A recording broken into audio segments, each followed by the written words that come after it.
Very good.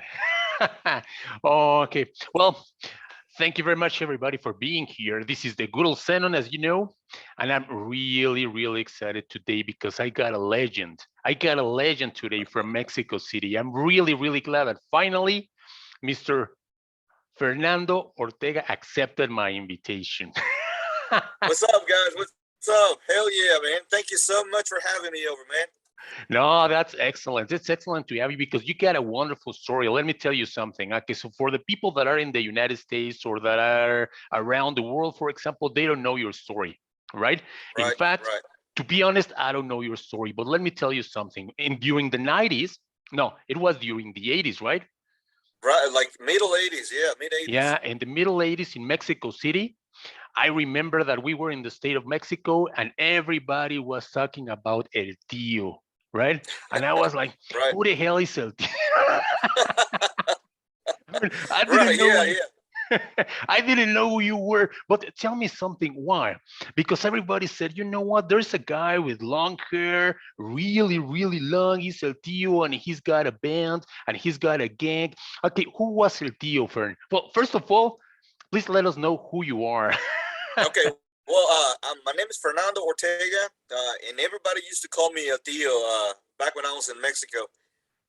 Still, all my friends from here that I still talk to in Mexico, they still call me El Tío. Uh, El Tío, it's a long story. Just to make it short, I was a little fat kid, and people thought it was cute to be fat. So I was round shaped like a potato. So they started me calling Uncle Potato because they said Tío Papa, el Tío Papa. So and then it went just to short, and then they just called me Tío, and that was it. And But they the nickname of Tío just stayed forever. yeah, and stayed forever. But okay, but tell me something. Okay, so because I remember that you used to have a lot of friends with long hair. Okay, so how did it all start? I mean, for example, you were there were a lot of people with long hair, but I'm not talking about like this, right? I mean, your hair was up to here. I mean, It why? was it was long as hell.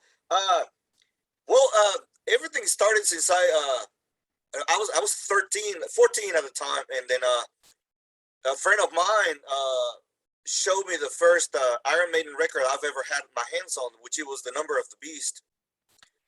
And I opened the album and I look at the pictures inside, and I saw Steve Harris with long hair, and I'm like, and then I played the record, and I was like, oh my, I was blown away. I was like, oh my god, what is this? This is beautiful music. And because my older brother used to bring records to the house, and like old school, The Who and Kiss and AC/DC, Led Zeppelin. But once I got to listen to Iron Maiden, man, I was sold. That was it. I was like, and when I saw Steve Harris' photo there with long hair and a bass, and I'm like, man, I want to be like this dude. I want to be Steve Harris. But so I started letting my hair grow. I said, fuck it, I'm gonna let it grow and start growing. And not many people in Mexico at the time didn't really know about heavy metal much, and it was odd. It was weird, especially living in Mexico City. Seeing somebody with long hair was like, whoa, what is this guy about? And then my friends, the friends that used to hang out with me, I started showing them things about heavy metal and showing them Iron Maiden, and at the time then Metallica, and then Slayer, and the whole thing started to blow up. And people started looking at me with long hair, and then people started to let their hair grow, and then people started coming to my circle of friends, because at the time in Mexico you would not see these kind of crazy guys, with long hair and leather jackets and jeans, and you remember your, like Metallica, your white tennis shoes with the really tight jeans and leather jacket. So everybody started liking it, and we started gathering more people, and then we grew like a big group of all metalheads, man. It was awesome. Yeah, because I remember. Okay, so well, let me tell you something. Okay, so well, there were like two. Well, yes, as you said, there were not a lot of people with long hair. And for example, you were living in the state of Mexico. I was living in Satélite. And for example, all the people in Satélite, we used to be Well, we used to hang out with somebody that was a chipote, right? He was in Oh Satélite, yeah, and right. he was oh well, El Chipote, he has a lot of music, heavy metal music and metallic and all that, because at that time it was very difficult to find heavy metal, Yeah, right? yeah, absolutely. It was crazy. Yeah, especially for example talking about Metallica, Merciful Fate, and all these bands. I mean, Iron Maiden, well, you could find it in Mexico in Gigante and all the stores, right? But Right. finding Slayer, finding Merciful Fate, finding Venom, for example, it was very difficult. It was very hard. It was very hard. Yeah, Totally. So it the was only crazy. person in Mexico was El Chipote, right? For example, Right. in that case, he had like it was a flea market in Mexico, uh-huh. Yeah, yeah, I remember. And it was like everybody was like, you know what? There goes El Chipote, but on the other side, there's another guy, because we were like more glam, more hard rock, more Motley Crue Yeah, and all that, right? right. And they were telling us, you know what? But there's another one that is really, really, there's a trasher. There's a really headbanger that is called El Tio. And he doesn't like Motley Crue, and he doesn't like Poison, and he doesn't like Right, because we right. were Yeah, totally divided, right? So it was yeah, like exactly. Yeah, exactly. if El It, Tio it, was going to be in one party, okay, so we were not going to be there. We were going to be in another one. right. Yeah, I remember. That's crazy. And you know what? One thing that I think about it now, and I was like, man, that was stupid. Like being like that, instead of all being united, we were separated. And now that I think about it, it's like it's pretty stupid. But we were young, we were crazy, and everybody had their own thing going. But it was cool though. Yeah, and finally, we met, because I remember that there was a party, and they said, you know what, El Tio is going to come here with all his gang, and he's going to break you. He's going to break your face.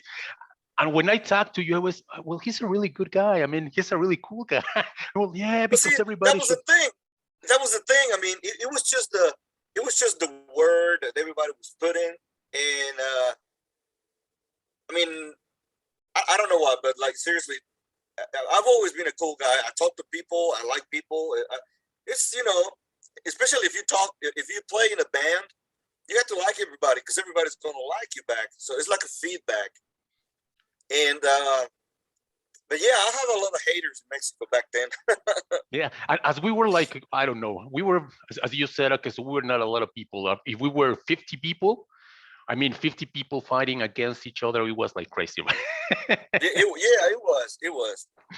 Well, but let me tell you something. And the first time, well, talking about Tio, right?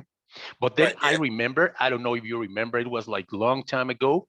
I don't know if there's a story before. I saw you playing live, playing the bass. You were playing with a band that was called Steel Hawk. Yeah.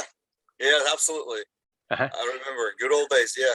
Yeah, it was in Boulevares, for example. It was in a church.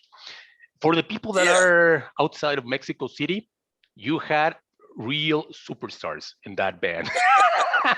It was London in Mexico City. I mean, London, the band in Los Angeles. Now you had it Right. in Mexico City, because you had singing Shava Drago from Coda, that now is singing with Coda. You had Right. Hector Page, that was a really good guitar player, now playing with, well, he was then later on playing with Alex Sintek and Cristalia Cero. Italia Cero. Yeah. Uh-huh. Yeah. Yeah, you had Jorge Cortez, now he's playing with Cranion, and he was playing with everybody.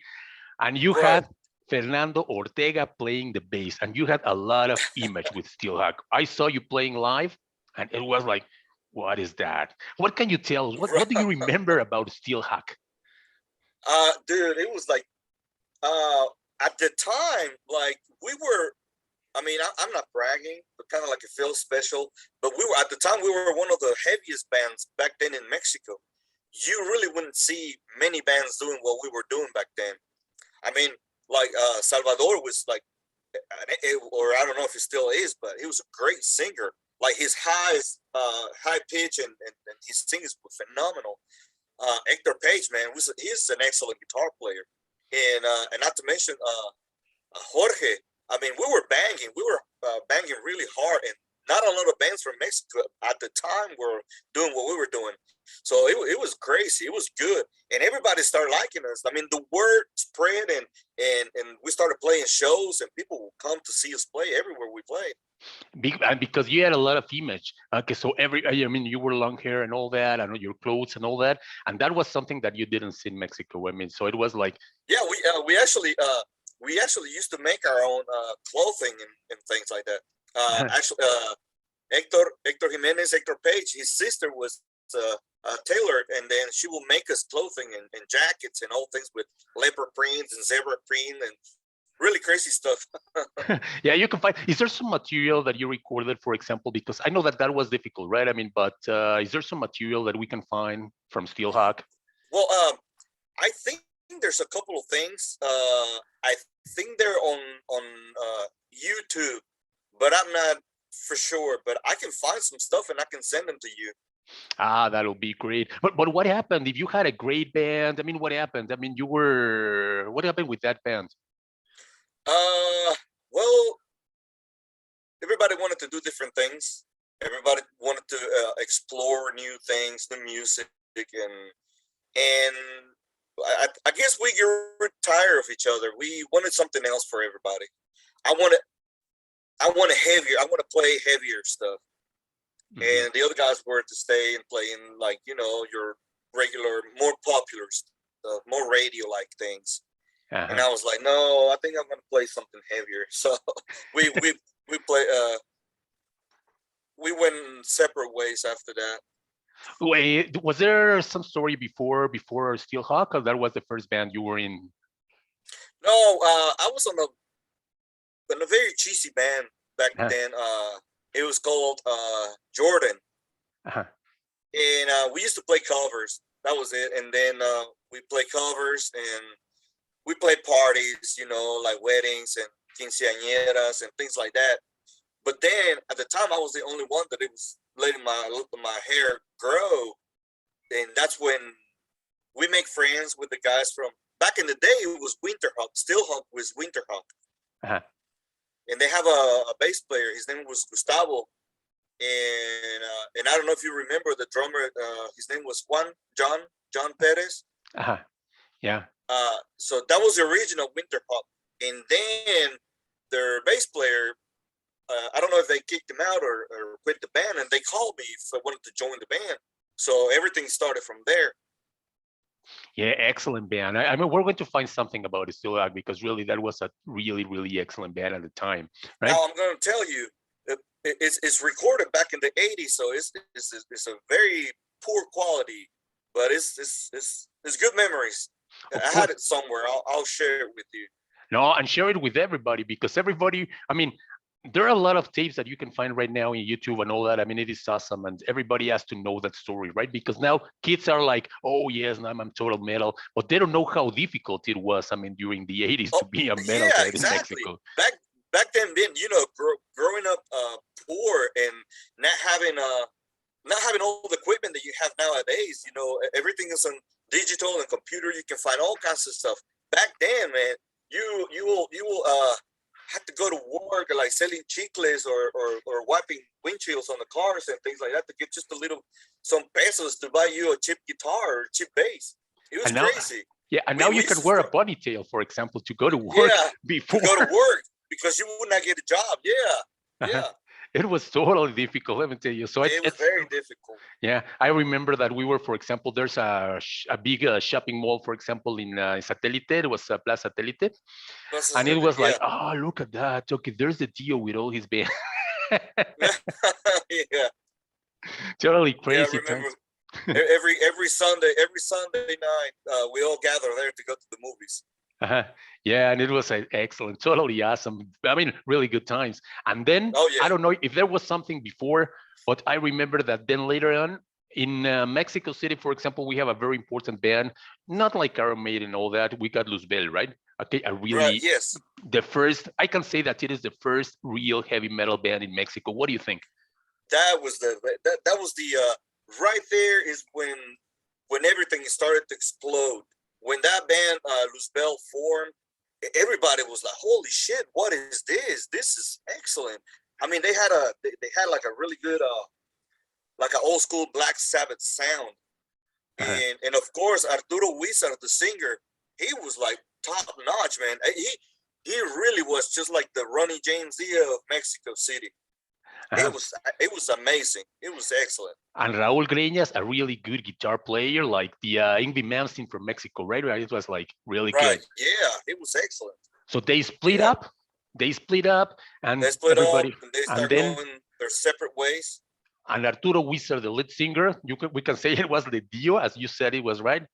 And Yeah, he it was says, the Ronnie James Dio, of Mexico. Yeah, yeah, and suddenly Fernando Ortega was there with Huizar playing. playing the bass. Yeah. Let me. Can I bring you something? Can I show you something real quick? Of course. I'll be right back. Yeah, and let me tell you something. Okay, so before he comes back, okay, so well, it was like Luzbel. Well, Steelhawk was really, really good. But for example, once I was in Tlanepantla.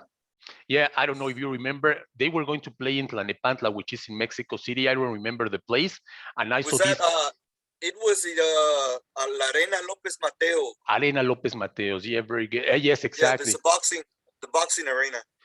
Yes, and then okay, there was a big flyer there with a picture of Wizard, and I was Jesus. Look at the bass player there with all his hair like this. I don't know if you're going to show us that picture. Look at that! Holy moly! There it is. Yeah, that was fair. Fernando Ortega was there, and look at everybody Yeah, with man. long hair. Excellent musicians, in fact, right? Yeah, well, see, and then that's when back in the day when we were Steelhawk, uh Hector Page decided to leave the band, so we didn't have a guitar player. And Salvador knew Cesar Calderon back then, and he invited it to play with us. And of course, this guy was just like, wow, it blew everybody's mind. Cesar Calderon is like one of the best guitarist players that I've ever played with before in my entire life. Yeah, I mean, this guy was phenomenal and blew everybody away. And then you had Antonio Turner, right? Antonio Turner was the Yeah, you're playing the drums. yeah, he Yeah. was playing the drums, which I mean, personally speaking, he's a really good drummer. Now he's Oh playing in yeah. England, really good drummer. Then you had, well, it was Arturo Huizar with this magnificent voice, and then you had okay, so Fernando Ortega was there. So The bass player. you were all stars, man. It was crazy. Yeah, we had a good following. We got good times. We did a big tour in Mexico too, and it was excellent. It was great. We What do had you such a good remember? time. Because there are some videos in YouTube or some pictures there, and everybody was asking you for an autograph, and before you were boarding the plane. I mean, what do you remember about those times? Well, it's crazy because people will actually recognize us at the airports. They're like, "Oh my God, that's Weezer," and then the deal, and then they will want to take pictures with us, and they give autographs, and on their ticket, the plane tickets. We used to sign the plane tickets of the guys that wanted us to take pictures with them and get autographs from us. It was crazy. It was awesome. And then, I mean, like I said again, not to brag about it, not to feel like a rock star, but I felt like a rock star because everybody knew who we were, and then they were very excited to meet us and everything. Yeah, and you were in television, okay, radio, okay, so there were a lot of programs, right? And Yeah, those, we did a lot of things. We were on magazines, zines. We were with I don't know if you remember the show with Alfredo Teja, I think is his name. uh-huh. It was like a really late show, TV show. Yeah, there's a concert right there. I mean, you were not Yeah, playing with Tonyo, but you were playing with Jorge, Jorge. with Yeah, Jorge. I can't recall the name of that show, but it was I think it was Musica Futura, or something like that. Hmm. Yeah, and Yeah, but also in Echo, right? we did a few things on TV in Mexico. Yeah, And you can find that information in YouTube. I mean, I saw those yeah, you videos. can find all of those on YouTube. Yeah. Uh-huh. Okay, and now, but what happened? I mean, you had well. First of all, tell us something about that record, because that is something that everybody says. Well, the music is like kind of strange. I mean, it's really good music, but I think that the voice is in front of everything. Everybody was sent to the back. back then when we record that album, it was a very brand new recording studio that opened in central Mexico City, in downtown Mexico City, and everything was new. And the engineer that recorded the album didn't have the knowledge back then to know what he was doing. So there was a lot of mishaps, a lot of mistakes, and it wasn't a really professional recording. Mhm. But The engineer was new. They didn't really know the equipment, so we did what we could to record it. And I know it doesn't really sound that great, but it's unfortunate. But we managed to do it. But anyway, that's you what have happened. great songs, right? Yeah, the songs are really good. Yeah. In your personal opinion, what are the best songs of that album? Something that we need to listen to. Well, like I will say, like let me look at the songs here. But one my favorite song is Años Luz, Uh-huh. and it talks about Arturo Huizar's ex-girlfriend. She was very young at the time, but he was so in love with her, so he wrote it a song.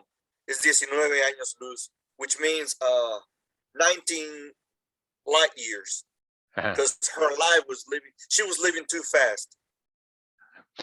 Yeah, that is a good. Mhm. Another song that I really like is Alucinando el Futuro. It's like tripping on the future.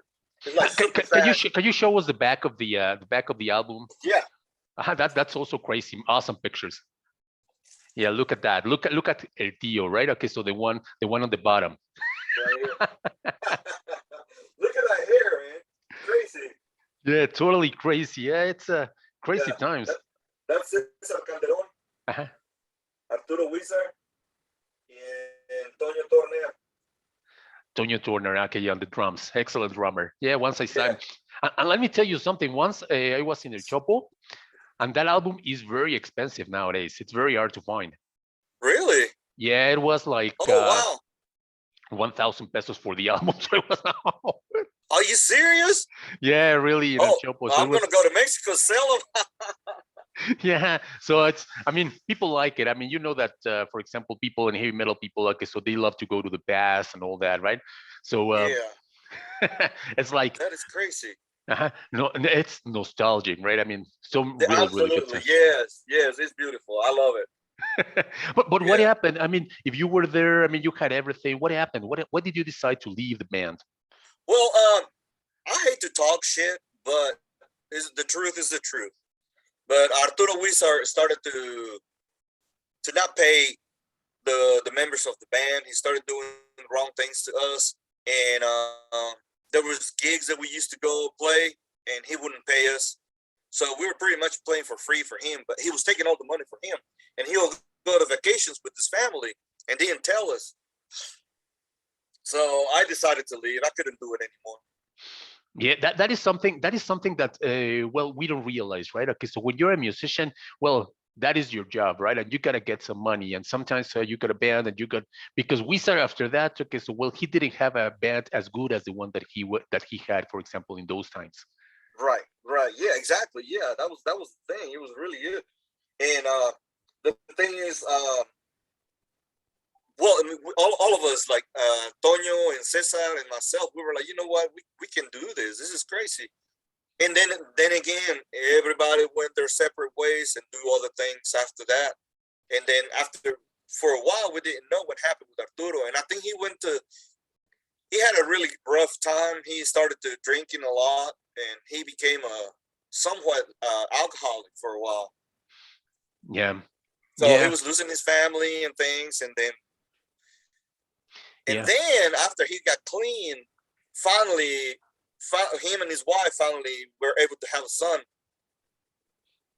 Yeah, well, yeah, and then I think that later on he went back to Luzbel, I mean, for a short period of time, and it was a mess.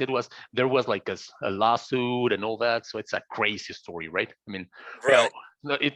He has already passed away, and well, but he was a really good musician, really. Yeah, but he was awesome. Yeah, he was a really good, awesome guy. And what happened to you, Fer? Because you decided to quit music. Okay, so what happened with everything? Because we didn't know anything about you for a long time. Uh, when when I quit Huizar, I went to play with Raxas. Ah, Uh, Raxas. I, they were like, you know, like I was always striving and looking for heavier music to play. So then I went with Raxas, and these guys were phenomenal too. I was like, holy shit, these guys are crazy good. Um, but then there was a little time when I played. I don't know if you've ever heard a band called Pabellon Cinco. Oh yeah, yeah. We were playing prog metal. It was pretty crazy stuff that we were playing. But unfortunately, really, nobody really liked the stuff that we were doing. They went ahead and they were playing with other bass players. They were still doing some things, but I decided to move to Los Angeles then. Why? Okay, why did you decide to change? For example, well, first of all, what about Raxas? Is there something record that you recorded with Raxas, or? No, there was nothing that I recorded with them. They did their own album, and then when I joined them, they already have an album. There's a there was a battle of the bands back in 1988, I believe. No, 1990. There was a battle of the bands in Insurgentes in Mexico, and there's one song that I recorded there, but I've never found that album anywhere. I don't know what happened to that. Never got a hold of it, so I don't know what happened then. Yeah, we're going to look for it because okay, so well, that is something that I really didn't know. I mean about Raxas, and Raxas is another very important band that we have in Mexico City, and they are coming back. Also, they're everybody's coming back, right? I mean before they die. Yeah, that's good. That's good to hear. I've seen that all that. Yeah, it's really nice. Yeah, and oh well, and then you decided to go to Los Angeles, and did you do something there when you were there? Because I mean, for a long period of time, I think that we didn't know anything about Fernando Ortega. Yeah, I disappeared. I never. It was a time. That's what I thought. There was a time for me to stop playing music and concentrate more in my life, my personal life. I got married. I got a son, and I was working, so I was the family man, and I stopped playing for many years. Yeah, well, that happens. I mean, the same thing happened to me. I mean, I decided to quit, no money, no nothing. Okay, so that's Yeah, why sometimes it is you get a family to support, which is yeah, something it that gets hard. It gets really hard. Yeah, yeah, that somebody, a lot of people say, but why? Yeah, you know what? You got a family to support, and music is yeah, not giving me a penny, and the right? music is not gonna. Yeah, music is not gonna cut it. But When then, you're oh no, yes, I'm sorry, I'm listening to you. Huh? No, it's okay. So then, after living in Los Angeles for 4 years, I moved to North Carolina, And then and then I found. we Go found ahead. something really new. I mean, a totally different project, right? I think that Yes. that was the black metal man. I mean, the black metal band you were playing. I mean, you were, Yeah. yeah. Can you tell us Yeah. Then I something? What started happened playing there? black metal. Hmm. Okay. Well, so I started putting my name out. I started playing bass for different bands, like here and there. Nothing serious, and I caught people's eye. They were like, "Whoa, this dude is really, really good. He's really talented. So why don't you come and play with us and check out?" And so I started going around playing with different musicians, and I finally found these guys. And then we did.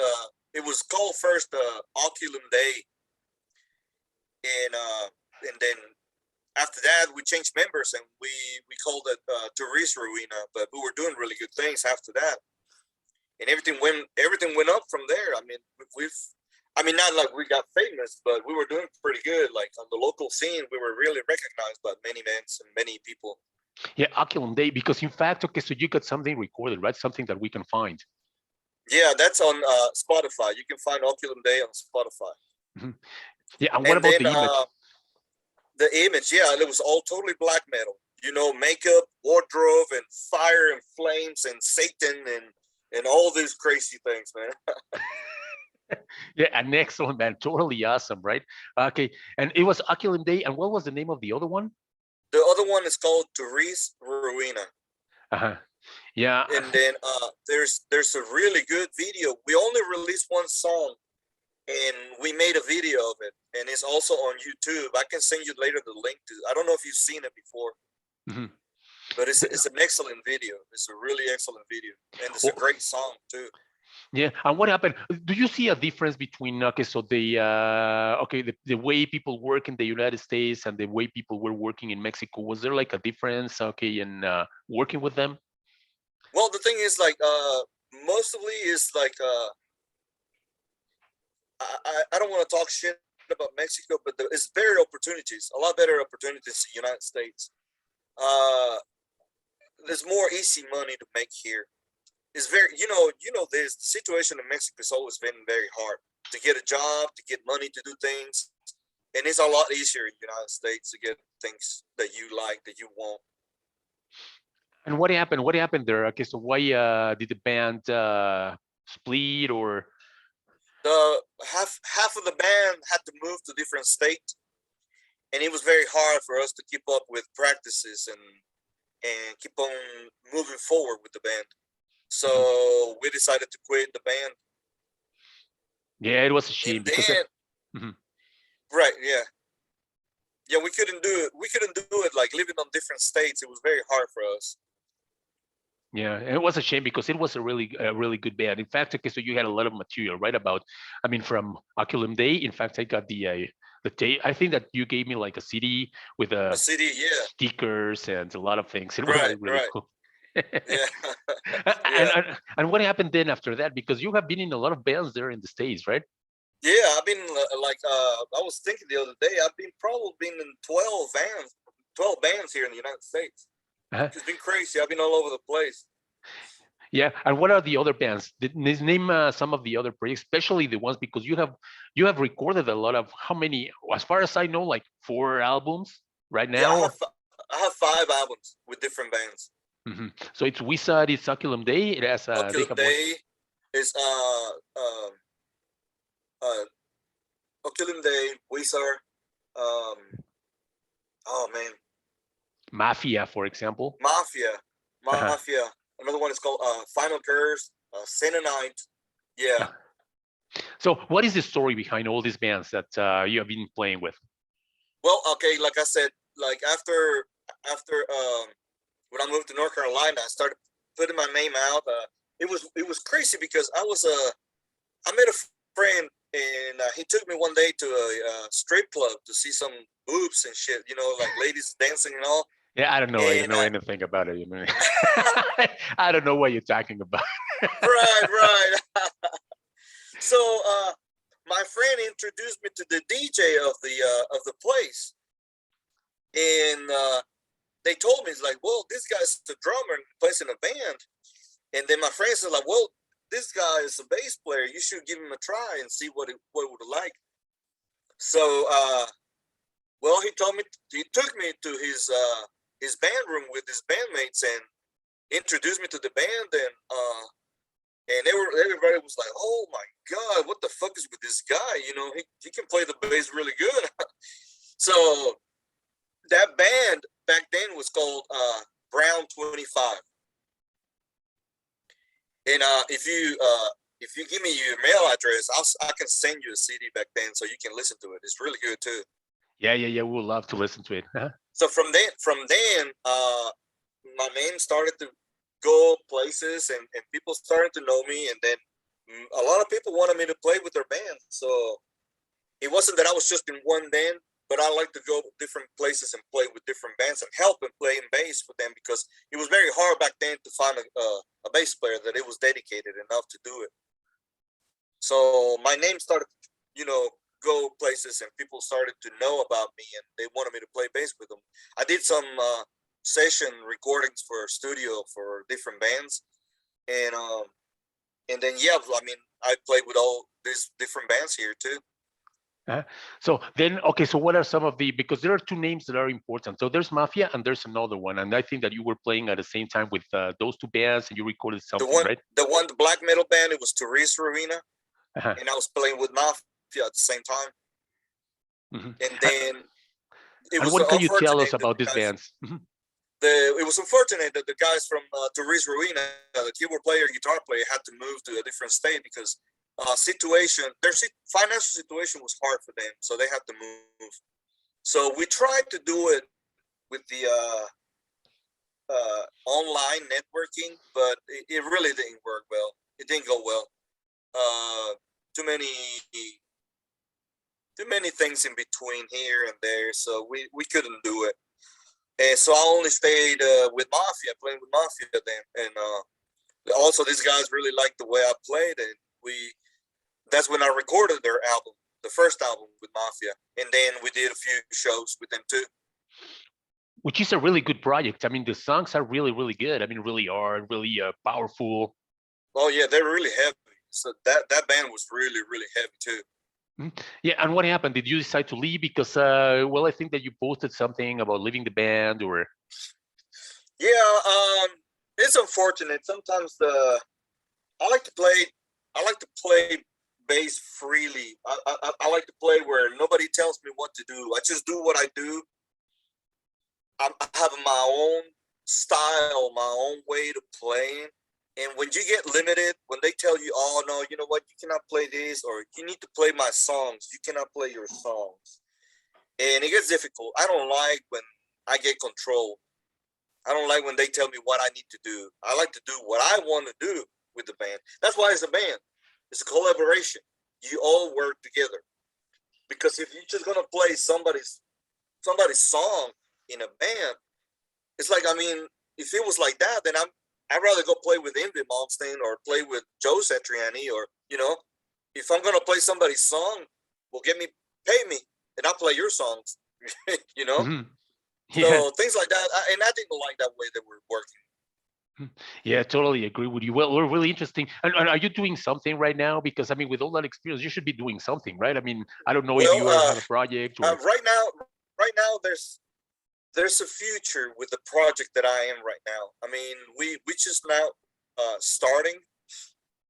We've met a few times only, and then there's very promising things. Hopefully it'll fluctuate and it'll become a band in the future.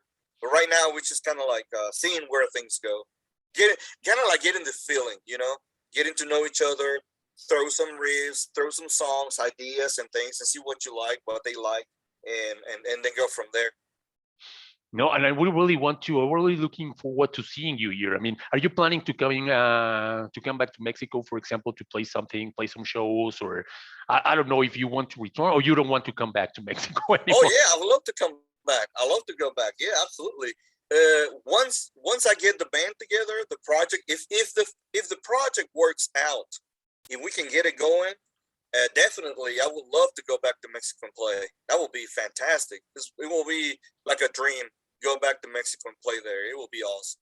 Yeah. No, Fernie. Well, really, to be honest, it's a pleasure. I mean, I've been waiting for this interview because it's like I want to know a lot of things about this guy. I mean, really fantastic bass player. Okay, so really fantastic thank you friend. So much.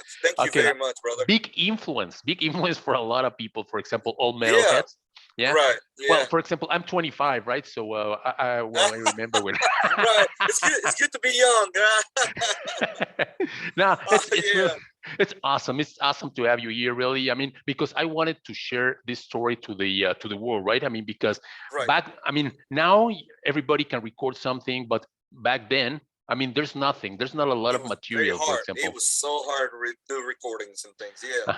And people need to know, okay, so the way everything started out, right? In Mexico, now everybody's a metalhead, and right now in Mexico, but I mean, those times were really difficult for. It was very hard.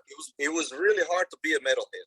And you remember, I mean, we didn't even used to get bands from around the world to go play to Mexico. It was so difficult to get bands to go see concerts. Yes, exactly. The first one I think that was in Lopez Mateos, right? I'm with a really, really shitty band, right? I mean, but everybody loved it, right? Everybody yeah. And then from then it started the Arena Lopez Mateos. They started bringing good bands and everything, and from there you started to blow up again. Yeah, Creator, Demolition Hammer, Devastation. Demolition Hammer, yeah. All those bands. Okay, now in your story. Sepultura, the first time they came here in Mexico. I mean, it was awesome. It was chaos, right? Yeah, yes, it was. Bernie, so thank you very much. Thank you very much Yeah. for this Fuck yeah, interview. Really, brother. really. Okay, now tell us something. Okay, so before we go, now for the new bands, for the new generation of people, the new metal era. Okay, so I don't know if you have a message. I mean, you that have been here for what, more than 40 years Yeah, uh, in the music business. Yeah. in the music business, anything that you would like to tell us, to tell Yeah. everybody so that they Yeah, know? I like to all the upcoming musicians and everybody just keep on practicing, keep the dream alive, keep doing what you love. Don't let anybody put you down. Just keep on going. Do what you like. Do what you love. Don't ever step back. Don't ever back off. If somebody tells you you suck, you tell them fuck off, and then you go forward. You do what you want to do. That's all you can do. Keep on going. Keep on kicking ass. And if somebody gets tells you, okay, so get your haircut, I mean, because you have been out there for more than 50 years, or I don't Yeah, know, 40 years, yeah, yeah, I tell him know. to fuck up, right? Absolutely. You tell them too. Yeah. Bernie, thank you very much for this interview. It was a pleasure, man. Okay, I really hope It that is. It's I'm always a really pleasure, brother. I love you. I love you very much, man. Thank you so much. no, thank you very much. And I'm pretty sure that everybody that we know, for example, like a lot of people from Mexico are going to watch this interview. And now everybody's going to know the story of Fernando Ortega, not only in Mexico, but I'm pretty sure that's around the world. I mean, because that's why we Okay. decided to do it in English. If you say, why are you Absolutely. doing it Yeah. in English? Oh, yeah. Because Absolutely. Spanish, okay, so well, we don't want people in Atizapan just to know about Fernando Ortega. We want everybody to know about Right. Fernie Yeah. Ortega, Yeah. right? Awesome. Thank you very much, Fernie. Have an excellent You, day. brother. Thank you very much for this time. And we really, we are going to look for Steelhawk, for Huizar, for all that material, the new material that you're going to be releasing. Okay, we're really looking forward to listening to Yeah. it. I'll be sending you the music as soon as I get a hold of them things. I'll send them to you, brother. Okay, thank you very much for. Let me just stop this recording here and.